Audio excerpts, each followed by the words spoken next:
آپ کے ملک کے عوام آپ کو ٹیکس نہیں دیں گے، اس لیے کہ عوام کو آپ پر اعتماد نہیں ہے۔ اور یہ بات میں کسی ایک پارٹی کے لیے نہیں کہہ رہا ہوں۔ اگر میری حکومت ہو اور میں ٹیکس لگاؤں گا تو میرے ہوتے ہوئے شاید لوگ اعتماد نہ کریں، اس لیے کہ لوگوں کو پتہ ہے کہ میرے ٹیکس وصول کر کے اس کو باہر کے قرض میں دیا جائے گا، IMF کے قرض میں دیا جائے گا، ورلڈ بینک کے قرض میں دیا جائے گا۔ جب میرا ٹیکس میرے فلاح و بہبود پہ خرچ نہیں ہوتا، مجھے کیا پڑی ہے کہ میں عالمی بینک کو بھرتا رہوں اور اپنے پیسوں سے محنت سے بھرتا رہوں۔ اور یہ آج کی ریت نہیں ہے جناب اسپیکر، یہ ہمیں ورثے میں ملی ہے۔ جب انگریز حکومت تھی اور بر صغیر پر ان کا قبضہ تھا اور انگریز ملک میں لوگوں سے ٹیکس لیتا تھا تو بر صغیر کا باسی ٹیکس چوری کرتا تھا، فرنگی کو وہ ٹیکس دینے کے لیے تیار نہیں تھا۔ اس کو پتا تھا کہ یہ میری فلاح کا خرچ نہیں ہوگا، یہ ان کی عیاشیوں پر، اور ہمارا مال برطانیہ جائے گا۔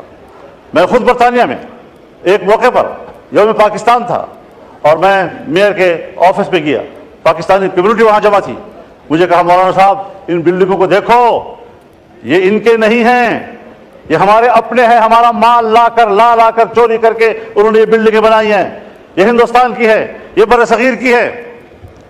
اس کے باوجود ملکہ برطانیہ انڈیا آتی ہے اور پارلیمنٹ اس کو کہتا ہے تم 100 سال سے ہمارے اوپر حاکم رہے ہو، تم نے ہماری سرزمین پر قبضہ کیا تھا، پہلے اپولوجائز کرو، معافی مانگو، اس کے بعد آپ ایوان میں آ سکتی ہیں۔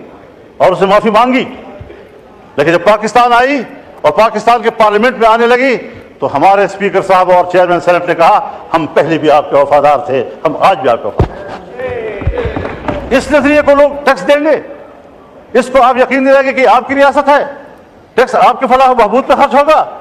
جب میرا پیسہ میری فلاح و بہبود پہ خرچ نہیں ہوگا، مجھے کیا پڑی ہے کہ میں اس قسم کے ٹیکس، آپ کے ظالمانہ ٹیکس ادا کرتا رہوں گا؟ اور اگر ٹیکس ظالمانہ ہے اور آپ مجھے امن بھی نہیں دے پا رہے، اور جب میرا سب کچھ لٹ جاتا ہے پھر آپ کو جاگ آتی ہے۔ جب چین کا ایک مہمان آتا ہے، اہم مہمان، مجھے یہ کہنے دیجئے، بڑے ادب و احترام کے ساتھ کہنا چاہتا ہوں، ہمارے پرائم منسٹر صاحب بھی، ہمارے آرمی چیف بھی چائنا گئے، وہاں انہوں نے بڑی محنت کی، لیکن سفارتی حوالے سے اگر حقیقت میں بات کی جائے، ہمارے پرائم منسٹر کامیاب ہو کر واپس نہیں آئے۔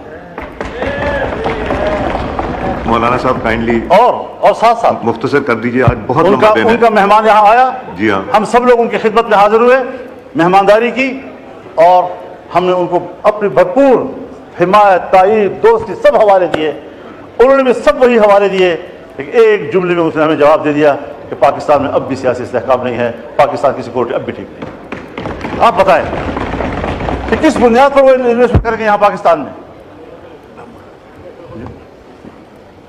جی کائنڈلی حضرت صاحب کائنڈلی وائنڈ اپ کیجئے، تاکہ آج بہت لمبا دن ہے، رات کو 11-12 بجیں گے۔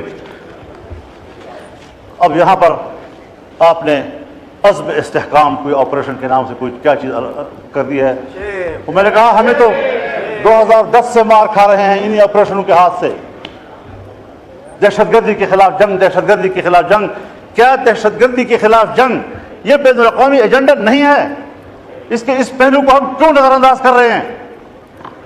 باجوہ صاحب نے مجھے کہا میں نے باڑ لگا دیا ہے، فخر سے کہتا تھا میں نے باڑ لگا دیا ہے، کسی کا باپ بھی نہ افغانستان جا سکتا۔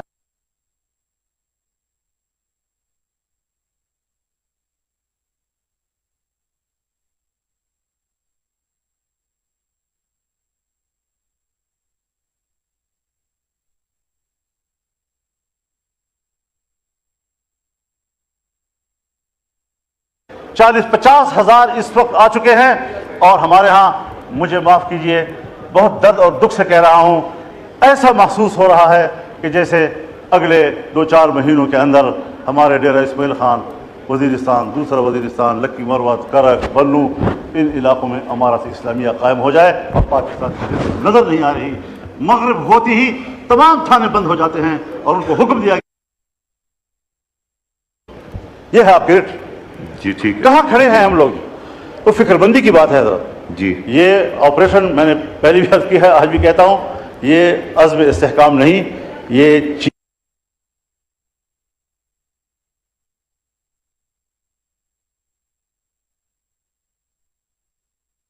یہ استحکام عزم نہیں ہے، یہ عدم استحکام کی طرف ہم جا رہے ہیں. ہمیں سوچنا